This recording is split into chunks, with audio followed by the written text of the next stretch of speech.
This Nova Scotia trip is broken into two parts. The first leg is from Yarmouth to Halifax, following the lighthouse route along the south coast. The last leg covers Halifax to Prince Edward Island and the Bay of Fundy coast, following the Evangeline Trail back to Yarmouth. This trip really starts in Portland, Maine. Behind me is the terminal for the Nova Star Ferry, which goes from Portland, Maine to Yarmouth, Nova Scotia. It's about a 10-hour, 200-mile trip overnight. It's a 12-hour overnight trip to Yarmouth, Nova Scotia, 240 miles across the Gulf of Maine. Motorcycles are first aboard, and we are given straps to secure the bikes to the deck in case of a rough passage. The $99 cabin was compact, but adequate for sleeping. When not sleeping, I followed the narrow passageways of the berthing area to the upper deck. A variety of activities, tax-free gift shop, lounge, cafeteria, and an upscale full-service restaurant. Food was pretty good, but not cheap. The buffet supper cost about $25. They even have a spa where one can get a Swedish massage. Not for me, though. And no internet service unless you want to spend $5 an hour. Landing in Yarmouth in the morning, I more or less followed Route 3, known as the Lighthouse route, to Shelburne for about 70 miles. I saw very little traffic along the scenic road, maybe one car every 3 minutes. This area was first explored by Samuel de Champlain in 1613. Bacarrow Point Lighthouse is at the southern tip of Nova Scotia near Cape Sable Island. The settlement of Beach Meadows was named after the coastal marsh grasses.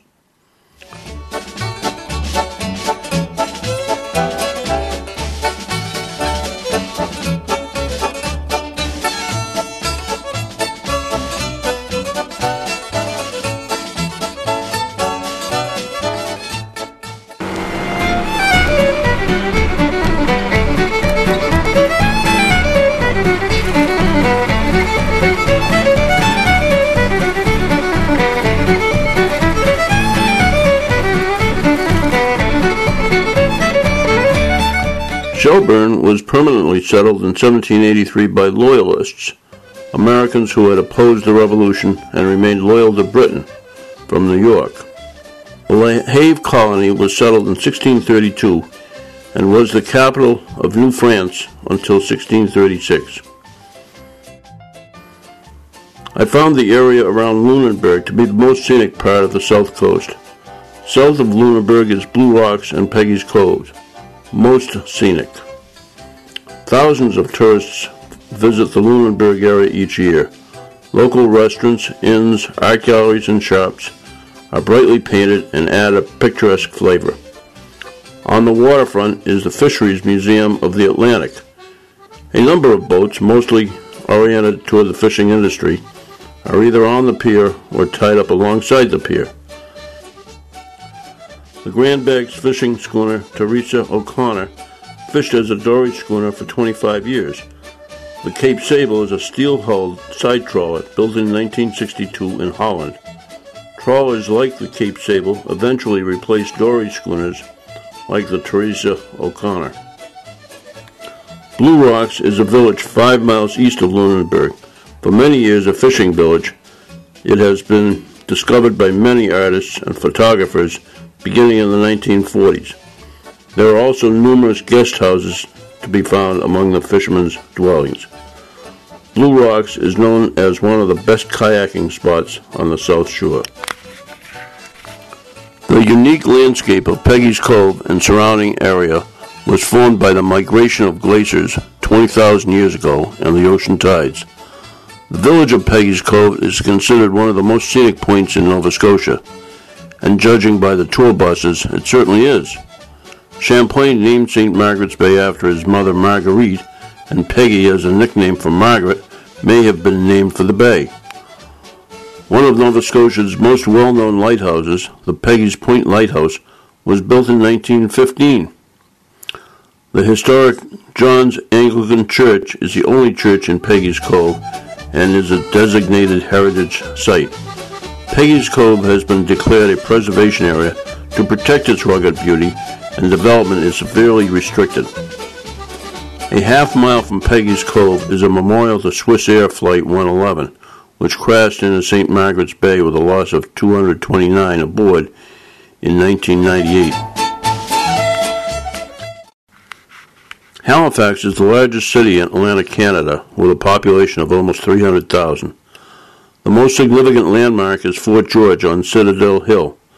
Built to protect Protestant settlers from Indian and French attack, the fort commands a view of the harbor. With one of the largest harbors on the East Coast, the waterfront area is a tourist focal point.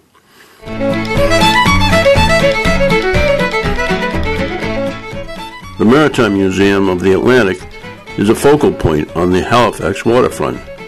The small craft gallery displays a number of sailing and rowing boats, including a foot-powered goose boat used to quietly sneak up on geese being hunted, and a surf boat used to rescue shipwrecked sailors.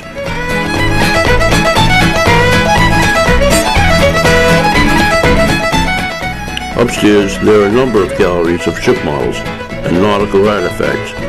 Samuel Kennard, a Halifax native, developed the first regularly scheduled steamship service from England about 1840.